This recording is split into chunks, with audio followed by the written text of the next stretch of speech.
Hello everyone and welcome back to Groove Gaming, and in today's video I'm going to bring you another build video, and this especially is by no means meta. I don't have any knowledge that this is going to be meta, if it already is meta, but considering the recent balance update and balance changes to the professions that went through yesterday as we're recording this, Necromancer is seeming to be very interesting in the power department, as well as Condi department, but we can probably save that for another day.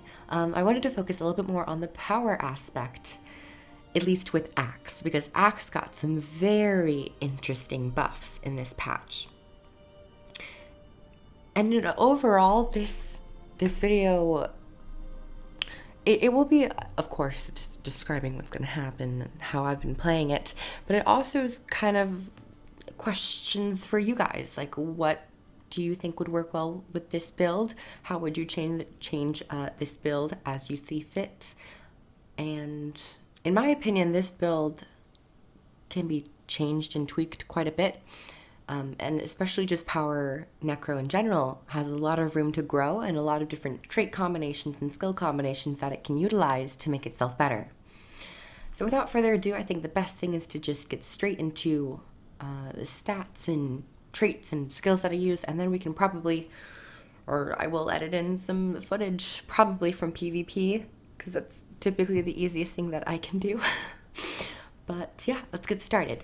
Now, just to point out, this character is not yet fully geared with Ascended Berserker, but ultimately you want Berserker stuff. Right now I'm taking like exotic Berserker stuff. I do have the Ascended Dark Harvest, but I've not outfitted it with all the upgrades and sigils and stuff, which I need to get on. Oh my god, people are always throwing me. Oh, sorry. Struggle. But yes, I need to deck this character out with a bunch of Ascended stuff. I now have my 21st character, so it's been a bit difficult for me to gear characters properly, but I'm going to sit down and do it all. That's my next goal in this game.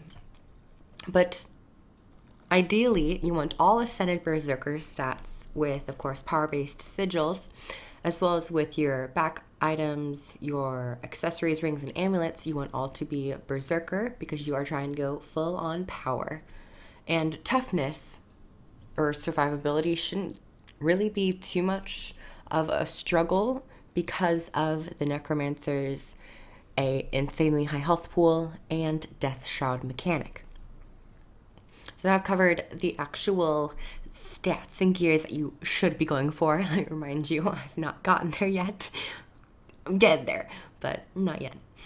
So I guess we'll just go straight into what I have been running, because I don't know. I would love to get your guys' feedback on this specific build that I've been running, because I really enjoy it and it's a lot of fun. And I have been tweaking it as I go along as well. And I can probably mention a couple other things that I have kept in mind. So the 3 trait lines that I am taking are Spite, Soul Reaping, and of course the Reaper, because Reaper is overpowered as hell. So starting with Spite, the first thing I am taking is Bitter Chill, which means chilling a foe inflicts vulnerability. Now, right off the bat, we have something that I have been looking into. Spiteful Talisman. Deal increased damage to foes with no boons, and then focus skills recharge faster. I could see this being used if you don't want to take a Warhorn, which I will get into the weapons later, but I might as well mention it now. I'm taking Warhorn with Axe, but if you happen to take Focus, you could.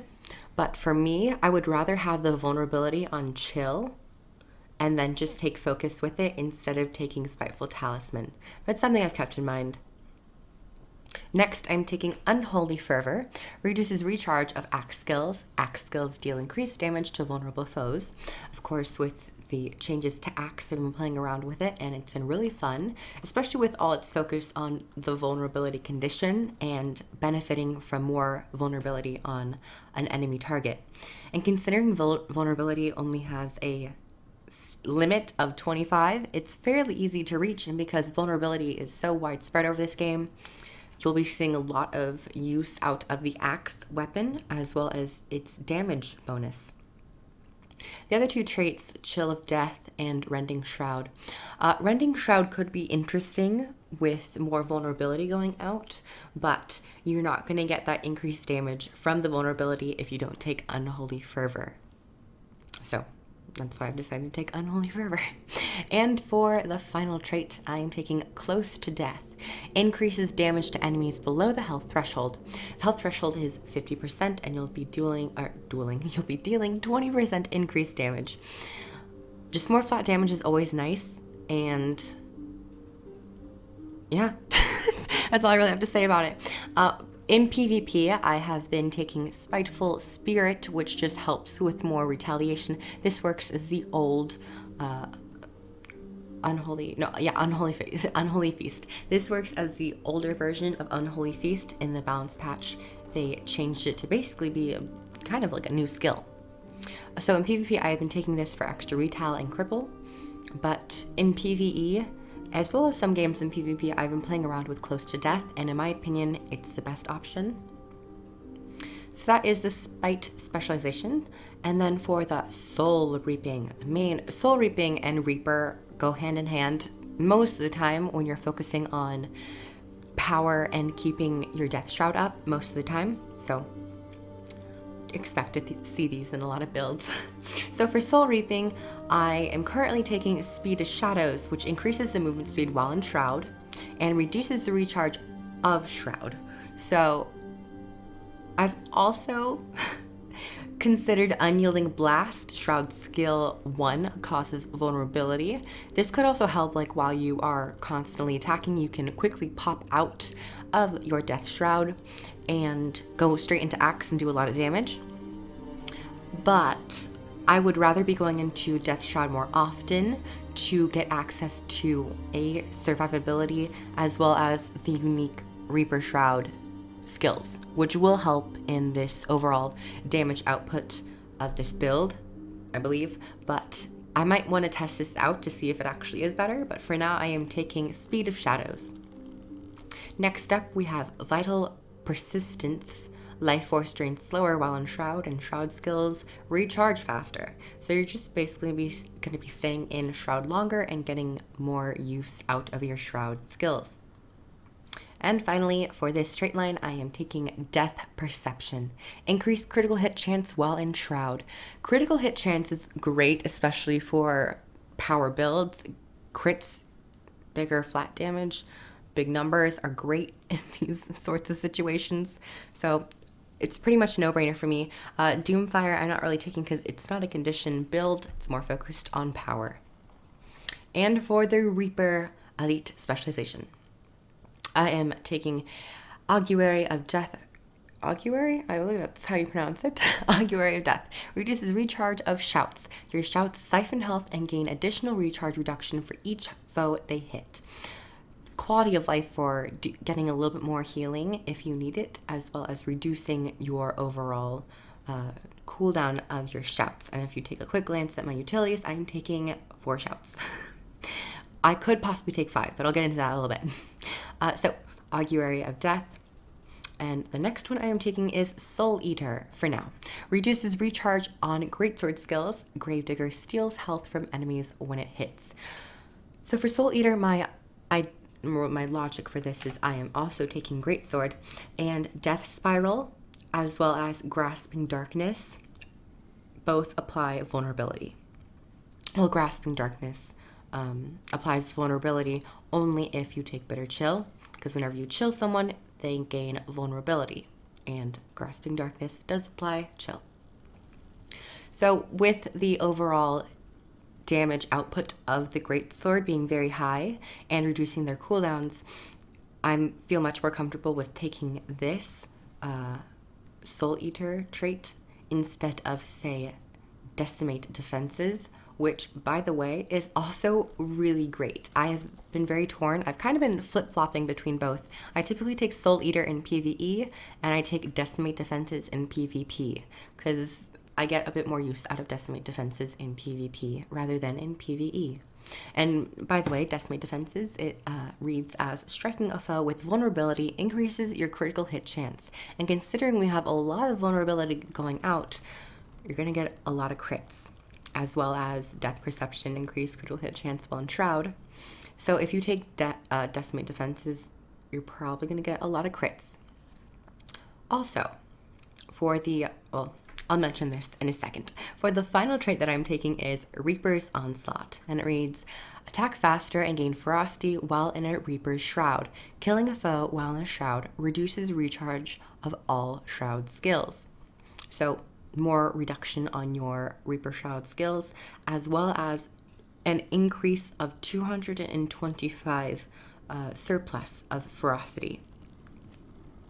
So with ferocity basically means if you crit, your crit damage will be increased than if you didn't have ferocity on your character. Decimate Defenses, these two are really nice to pair with each other, which is why I take it in PvP.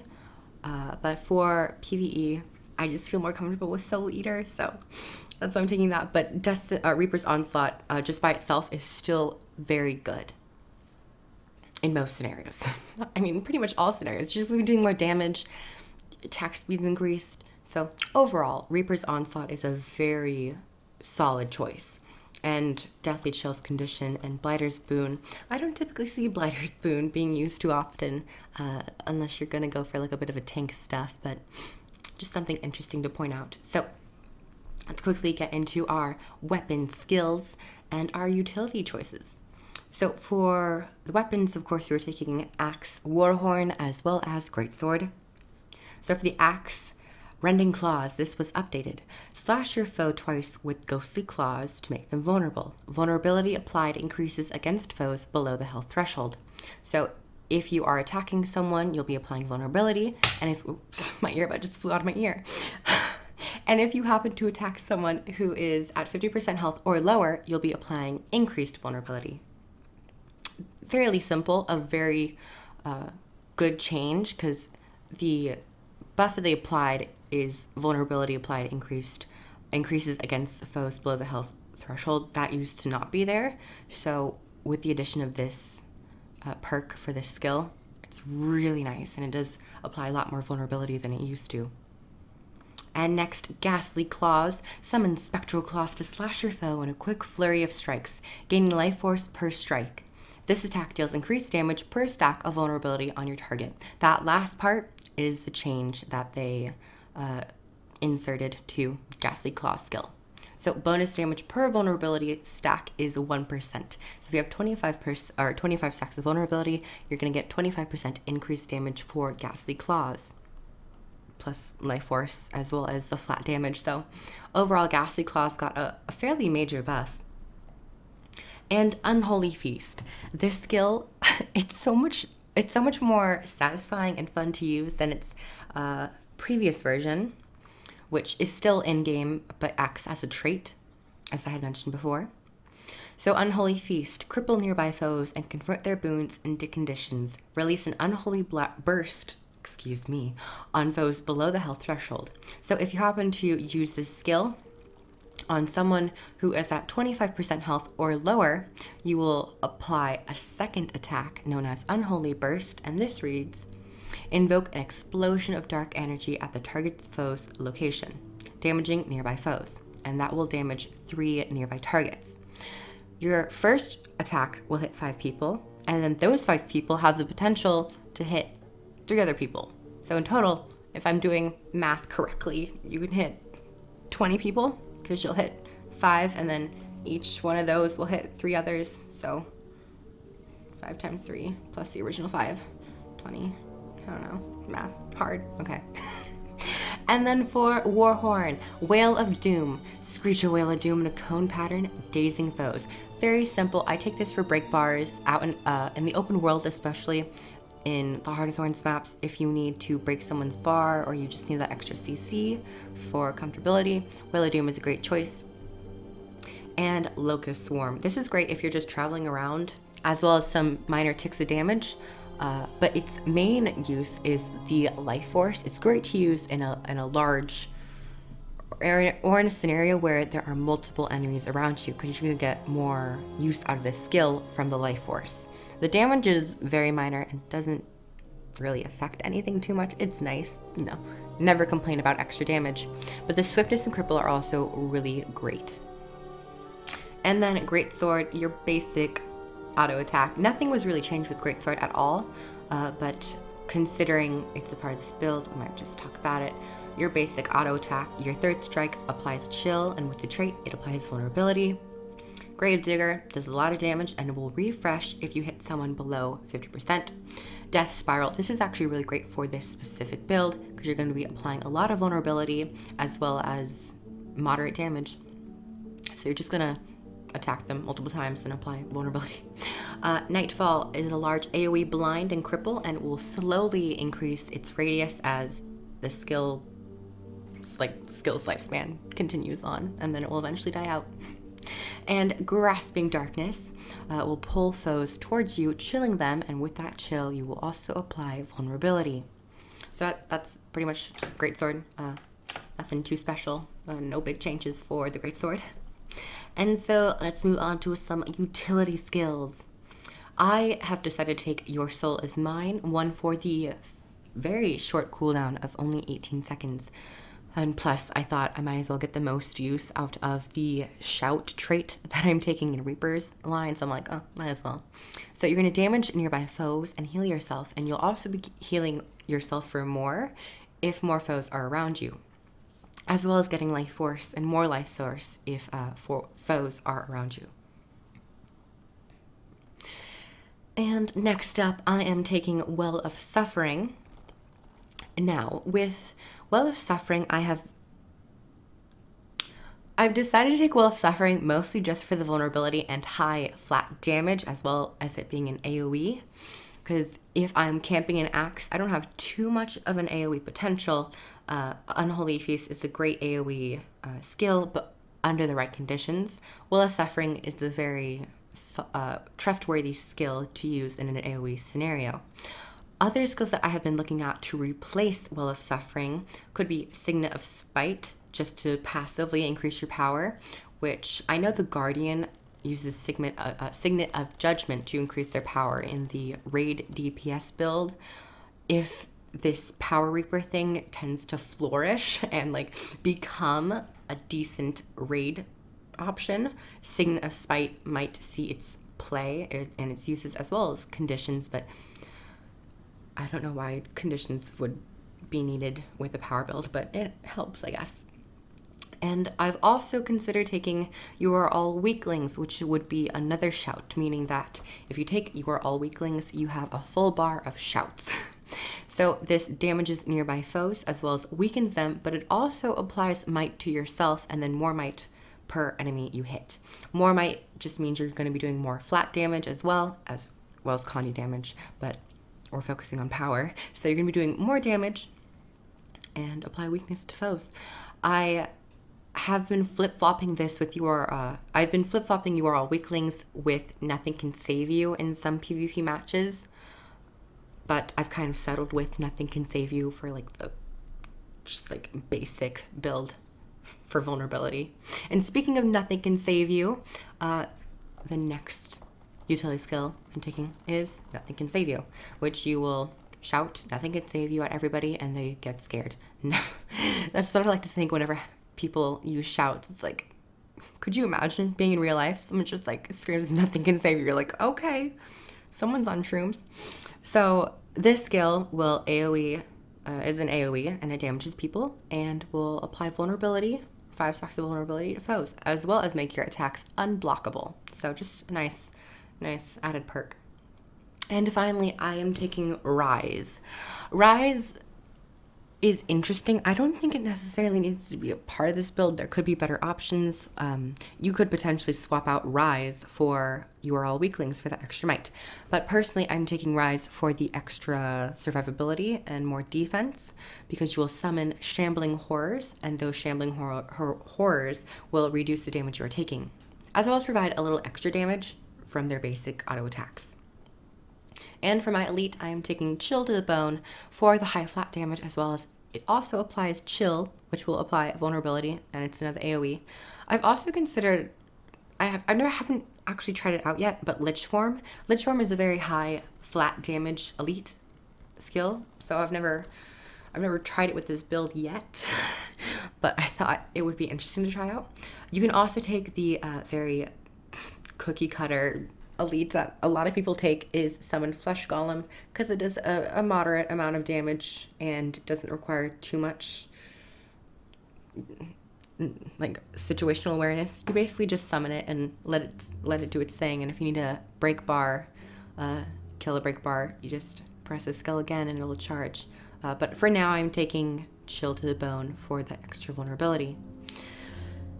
Okay, that was basically the whole entire build, and now I shall transition to the gameplay, which will most likely be a PvP thing. So yeah, see you over on the gameplay portion. Hello everyone, and welcome back to this portion of the video, which is the actual gameplay. Now, for time's sake, I have taken a PvP match and cut up the main fights that I wanted to showcase into this video. I didn't want to do the whole entire thing just for time purposes, and it's already fairly long. As well as I would like to mention that I am taking Well of Power as well as Suffer. For PvP Well of Power, I'm taking it because of the amount of colony damage going around right now, so I wanted to reduce my potential death, as well as I am taking Suffer for more instant chill and instant vulnerability. So those are the two that I have changed around. Now I'll be stepping out and letting the gameplay roll in the background, because I know some of you like that, but some of you also like a voiceover and some direction. So I thought I might give a little bit of that. Basically, for this build, I have been trying to focus on my positioning as well as applying vulnerability as fast as I can, and using survival skills where I see fit. Now for Reaper Shroud, this build is really focused around Reaper Shroud, so I try to stay in as long as possible, especially for surviving, but a good combo is use your 5th skill and then immediately go into your 4th skill for more poison and chilling effects. Your auto attack will do a lot of damage and will regenerate your life force as you fight, so keep those in mind. Now I will be stepping out, and for those of you who like this portion where there is no voiceover, I hope you enjoy. For those of you who like a continuous voiceover, I do apologize, but I might do some more in the future. And I will see you guys at the very end of the video, and yeah, hope you enjoy.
congratulations here, you have made it to the end of the video.